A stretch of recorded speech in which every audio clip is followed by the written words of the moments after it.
Dan ketemu lagi bareng saya ya, Jani Rama Praharja dari Islam Media Center, dan tetap dalam acara 10 Minutes on the Spot. Saat ini adalah saat yang istimewa karena bertepatan dengan tanggal 14 Agustus. Saya bersama Bapak Rektor yang kebetulan juga masih aktif di dunia pramukaan, khususnya di Unisla ini sebagai Community Office dari Pramuka Unisla. Kita akan ngobrol-ngobrol, ingin tahu seperti apa kiprahnya Bapak Rektor dunia kepramukaan, mulai dari beliau masuk di dunia pramuka sampai saat ini. Pak Rektor, kita ingin tahu sejak kapan panjenengan mulai aktif di dunia kepramukaan? Assalamualaikum warahmatullahi wabarakatuh. Salam pramuka. Terima kasih. Jadi saya aktif di pramuka itu mulai saya masuk SMP. Karena SD saya pindah-pindah mengikuti pekerjaan orang tua mulai dari Tuban, pindah Bojonegoro, kemudian tahun 67 pindah Surabaya. Saya baru masuk Surabaya tahun 70, maka SD belum sempat berkegiatan pramuka. Baru SMP, tepatnya saya kelas 2 SMP, saya kelas 2 ini nakal sekali. Kelas 1, kelas 2 ini nakal sekali saya sekolah. Rapot saya merah. Kemudian ada guru PMP namanya Pak Haryanto, kebetulan pembina pramuka. Karena rapot saya merah, rapot PMP lagi merah. Itu kalau kuartal ketiga rapotnya merah dan naik, saya disuruh diwajibkan ke pramuka. Nah, di gugus depan Surabaya 99, SMP Negeri 9 Surabaya. Disitulah saya aktif di kegiatan pramuka. Maka rupanya potensi-potensi kenakalan saya itu diarahkan oleh pembina saya pada nasionalisme, patriotisme, dan hal-hal yang berkaitan dengan eksistensi diri seorang anak usia SMP. Jadi menyalurkan energi saya kepada kegiatan-kegiatan yang baik dan berguna bagi diri saya. Itu satu hal yang tidak bisa saya lupakan sampai hari ini. Berlanjut, karena SMA, saya di SMA Negeri 7 tidak ada pramukanya, maka saya tetap di gugus depan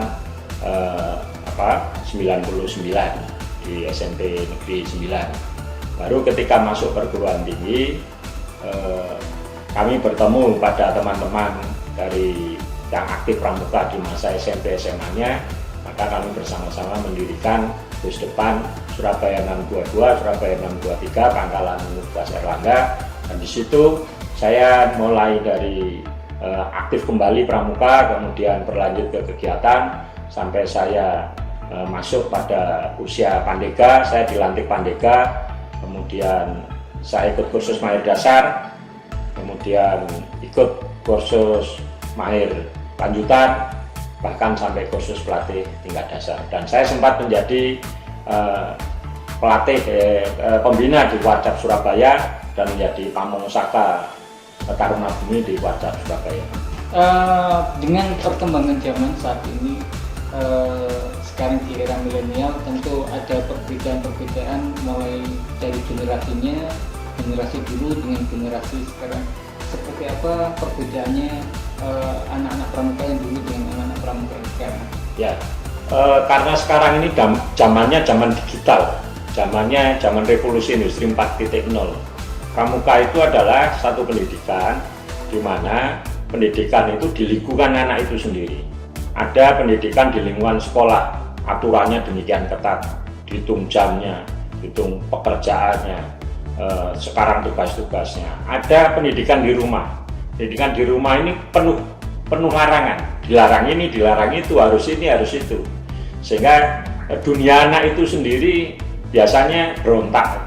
Nah, di pendidikan kepramukaan itu adalah pendidikan di mana di lingkungan anak itu di luar sekolah dan di luar rumah. Oleh sebab itu di sana tidak ada guru, yang ada kakak, antara adik dan kakaknya.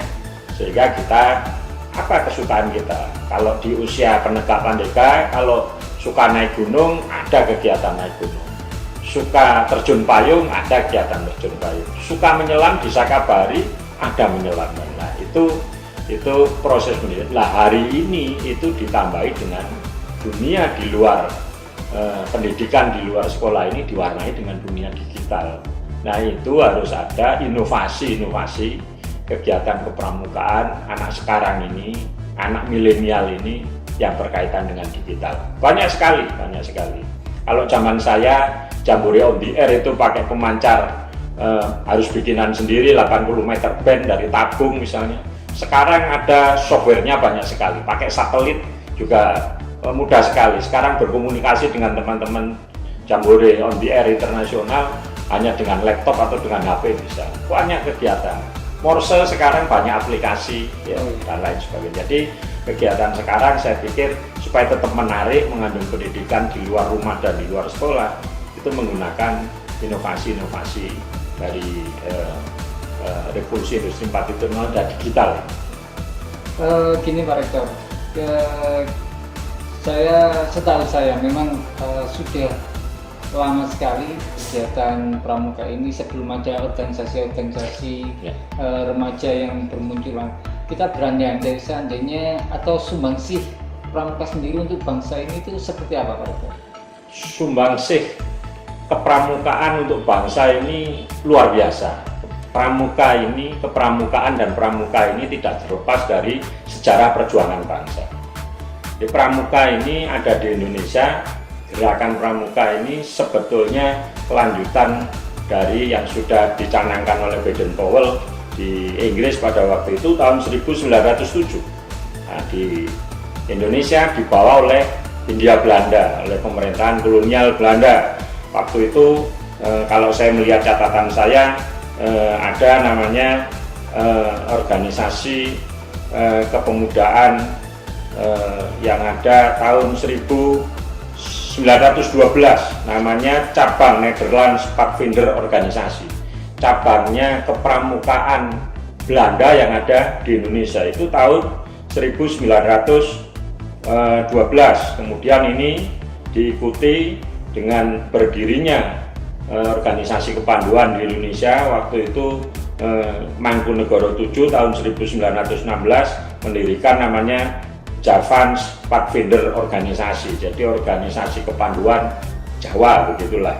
Kemudian setelah itu bermunculan gerakan sejenis dari organisasi pergerakan, sebut saja Hizbul Waton dari Muhammadiyah. Kemudian ada Nasional Pathfinder Budi Utomo, ada Syarikat Islam Afdeling Pathfinder itu dari Serikat Islam, dan Nasional Islamitische Pathfinder itu didirikan oleh Young Islamiten Bond.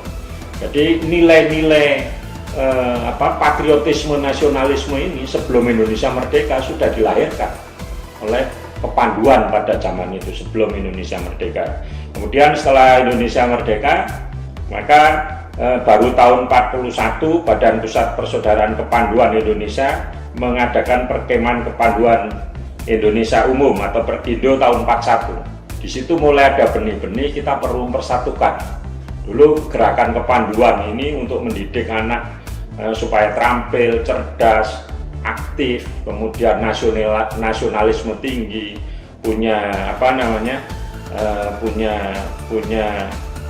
dasar-dasar moral, itu sudah diberikan kepanduan mulai tahun 1907 oleh Baden-Powell dalam bukunya Scouting for Boys sampai pada tahun 41. Nah, kemudian tahun 41 dipandang perlu organisasi kepanduan yang sekian banyak, tiap ormas punya organisasi kepanduan. Ini Bung Karno berpikir, ini bahaya, ini bisa digunakan untuk kepentingan ormas-ormas itu, padahal Indonesia baru merdeka. Kita perlu nasionalisme, patriotisme adalah untuk menjaga NKRI. Maka diterbitkanlah Kepres, keputusan Presiden nomor sangat terkenal ini, sangat familiar bagi teman-teman yang aktif di Gerakan Pramuka, nomor 238 tahun 61. Nah, disitulah pertama kali disebutkan bahwa pendidikan untuk kepanduan untuk anak-anak ini adalah satu-satunya yang melaksanakan adalah dinamakan Gerakan Pramuka. Ketika Bung Karno ditanya, Pramuka itu dari mana? Bung, Pramuka itu Hamengkubuwono, Sultan Hamengkubuwono yang menyampaikan itu istilah itu, yaitu dari kata Paramuko. Paramuko itu adalah orang yang paling di depan, pasukan yang terdepan dalam perang, kemudian di dalam kepramukaan yang dari kepanjangan atau terjemahan dari scouting ini diartikan sebagai jiwa muda yang gemar berkarya. Jadi gerakan kepanduan atau kepramukaan atau sekarang namanya gerakan pramuka itu sangat berperan mulai sebelum Indonesia merdeka sampai hari ini, dan semangat itu hari ini harus kita kobarkan lagi pada Hari Pramuka yang ke-60 ini. Jadi mulai 14 Agustus tahun 61 Bung Karno menyampaikan bahwa ini adalah Hari Pramukanya di tanggal 14 Agustus itu bermula dari SK 238 tahun 61. Jadi perannya untuk Indonesia luar biasa. Itu jenderal-jenderal yang purnawirawan itu kalau boleh ditanya pasti pernah ikut pramuka dulu. Pak Habibie pernah ikut pramuka. Semua tokoh-tokoh 45 sampai tahun 60-an sampai tahun 70-an semua aktif pramuka. Setelah tahun 80-an tokoh yang lahir ini kita belum banyak tahu datanya. Bagaimana teman-teman tokoh-tokoh di DPR, orang-orang menteri-menteri sekarang ini dulunya pernah ikut pramuka atau tidak. Tetapi kalau mereka ikut pramuka pasti NKRI harga mati itu. Oke Pak Ito. Sejarah panjang dari pramuka itu sendiri yang luar biasa, dan sekarang di era milenial yang juga hampir habis era milenial, kita hampir ke Gen Z, di mana anak-anak yang masih kecil-kecil sekarang adalah generasi penerus. Kira-kira bagaimana untuk tetap mempertahankan eksistensi dari pramuka agar tetap diminati ke depannya? Ya, ini tugasnya kuartir cabang, tugasnya pelatih, tugasnya pembina. Harus berinovasi, harus menyesuaikan dengan keadaan yang ada hari ini. Kalau pramuka kegiatannya masih seperti zaman saya dulu, mungkin anak-anak sekarang yang SMP ke atas orang tuanya tidak boleh. Mungkin kamu ikut les band, kamu ikut les matematika, buat apa tepuk dan nyanyi kan? Nah, padahal tepuk dan nyanyi ini alat, bukan tujuannya kan. Ini hanya tepuk dan nyanyi itu alat untuk kita nasionalisme, menyampaikan norma-norma yang ada. Nah, ini harus kita sesuaikan dengan kondisi yang sekarang. Ini tugas berat bagi kuartir cabang, pembina, pelatih. Bahkan kebetulan saya ada di Pokja Budeperti di kuartir nasional, saya sebagai wakil ketua, itu kita diskusikan bagaimana membuat gerakan pramuka ini tetap eksis dan kegiatannya tetap menarik bagi anak-anak milenial dan Gen Z.